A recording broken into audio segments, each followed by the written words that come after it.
मेवाड़ शासकों ने एक विशेष प्रकार का नियम बनाया था। इस नियम या इस प्रथा को प्रारंभ करने वाला शासक बाप्पा रावल था। हमें जितने भी शासक हम पढ़ रहे हैं, किसी भी शासक ने राजा या महाराजा की उपाधि का वर्ण नहीं किया है।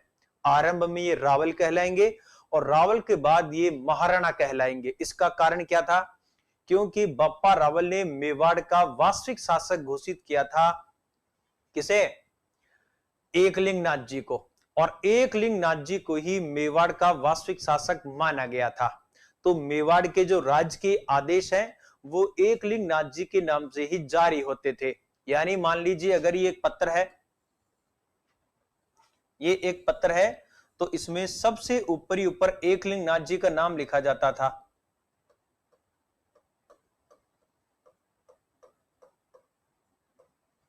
ठीक है, एकलिंगनाथ जी आदेश प्रसूते, और नीचे ना फिर दीवान शब्द आता था। और जहां दीवान शब्द था वहां पर मेवाड़ शासक के दाएं हाथ का पंजा अंकित होता था। यानी मेवाड़ का वास्तविक शासक एकलिंगनाथ जी है और मेवाड़ शासक जो है एकलिंगनाथ जी का दीवान है, प्रधानमंत्री है। कोई दिक्कत नहीं किसी प्रकार की। चलें आगे। आगे जाकर के जयपुर महाराजा सवाई जय सिंह ने एक नियम बनाया था। जब जयपुर की स्थापना हुई उस समय कि जयपुर रियासत के राज्य के आदेश गोविंद देव जी के नाम से जारी होंगे। सही, आगे आते हैं वापस।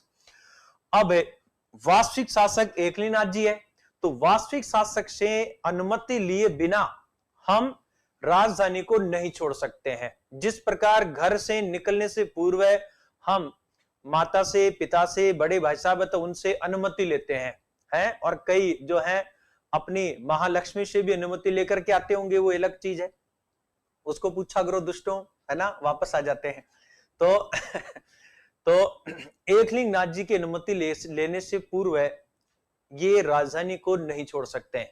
तो मेवाड़ शासक जब भी राजधानी से किसी अन्य स्थान पर जाता था तो ये एकलिंगनाथ जी के मंदिर के सामने उपस्थित होकर के उन्हें राजधानी से किसी दूसरे स्थान पर जाने की अनुमति लेता था। और इसी प्रथा को कहा जाता है आसक का लेना। क्या लेना? आसक का। तो मेवाड़ शासक राजधानी छोड़ने से पूर्व एकलिंगनाथ जी से जो अनुमति लेते थे, इसी अनुमति लेने की परंपरा को क्या कहा जाता था? आसक का लेना।